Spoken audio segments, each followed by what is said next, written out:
नागपूरमधील Bajargaon solar कंपनीत स्फोटात 15 ते 16 जणांचा मृत्यू झाल्याची माहिती राज्य सरकारकडून। मृतांच्या वारसांना 5 लाख रुपयांची मदत जाहीर।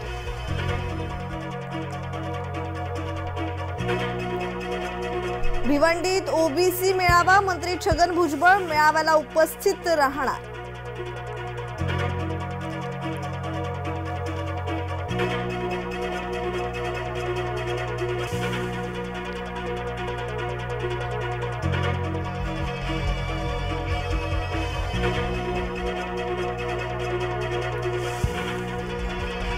डिसेंबर नंतर जराही वेळ देणार नाही, आम्ही लढायला तयार आहोत, मनोज जरांगे यांचं वक्तव्य।